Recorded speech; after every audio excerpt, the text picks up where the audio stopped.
Hello my lovelies, welcome to another day down the allotment of the dead, and today we'll be doing a plant preview, and it's going to be about the castor bean plant.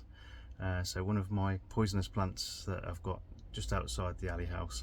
So let's have a look at it. Okay, so what can we say about this beautiful plant? It's there's about 5 plants growing here.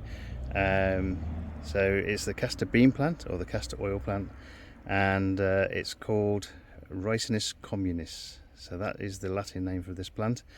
If you notice that it's got these really big leaves, big glossy leaves, which makes it a really good structural plant for your garden. A lot of people grow these for just the impact that it can give to an area. I grow it because I like poison plants. So the plants here, you can see they're only about 3 to 4 foot high, maybe even less than that. In the tropics, you'd expect these to get to about 10 to 12 feet high, but in this country, they're not a plant that will get massive, unless perhaps you're on the south coast of England, places like Cornwall or Dorset, somewhere like that.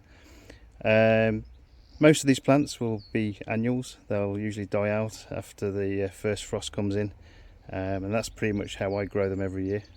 To have any chance at all of actually turning these into a perennial, you're going to need either a really nice hot conservatory or a really nice southern aspect, probably on the south coast.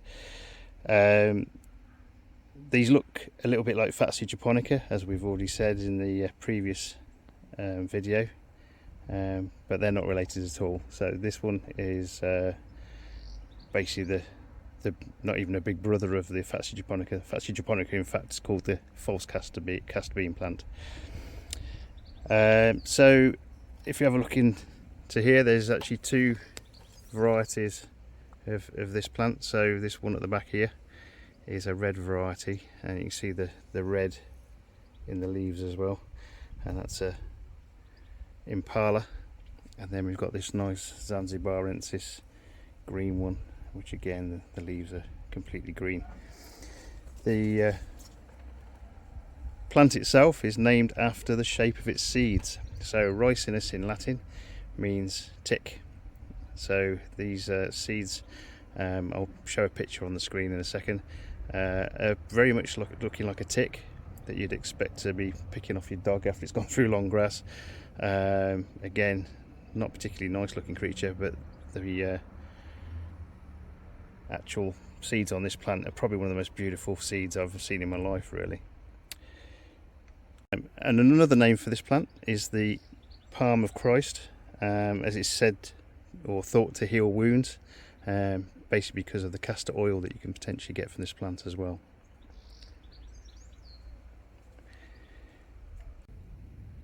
Okay, so what else can we say about this plant? So the Guinness Book of Records actually has got this down as the most toxic common plant in the world, and poisoning can cause seizures and death. Other symptoms of ricin poisoning include diarrhea, vomiting, tachycardia when your heart pretty much beats out of your chest, and an increased blood pressure, which again are all things that potentially can change your entire environment within your body. A lot of the time, when you've died of ricin poisoning, your lungs will have filled up with fluids because of the potential issues with your lungs. So surprisingly, despite the toxicity of this plant, it has been used very rarely in any actual attacks or murders within the UK or across the world.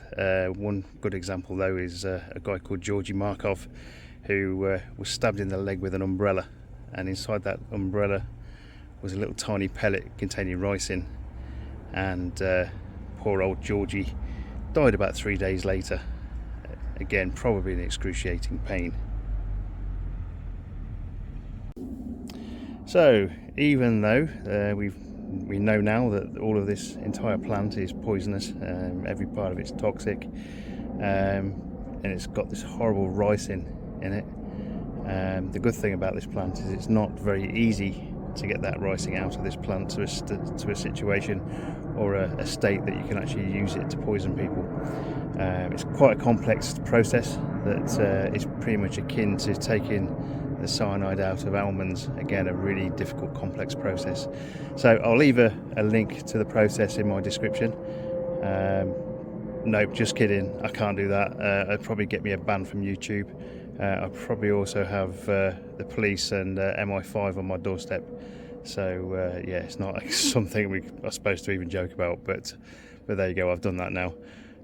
So the other thing about this plant, it's a member of the spurge family. So if those people out there that know about spurge, it contains things like euphorbia. So euphorbia is one of these horrible plants, potentially looks beautiful, but it's got sap on it and all sorts of ingredients that can give you really bad rashes and skin irritations and bring you out in all sorts of allergic reactions.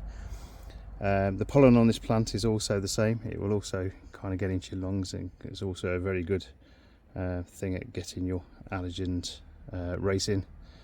So it's again something that's is something to consider when you're growing this, and also when you're around it. Okay, let's switch you around now. Okay, so that concludes the plant profile on the castor bean plant, the castor oil plant. As I said, be really cautious around all of these plants, that if you choose to grow them. I've enjoyed growing these now for quite a few years, but you really have to be really cautious around most of these things. Wear gloves and make sure that you're treating them with respect. I mean, just for instance, just me being around this plant for about sort of 10-15 minutes today, it's made all my facial hair fall out, so not all good. Anyway, if you enjoyed this video, please give it a thumbs up. I would be really grateful if you could subscribe, and if you click the notification thing, you'll actually get a bell or a notification whenever I've posted something new. So all the best to you guys. Really good to see you again, and thank you.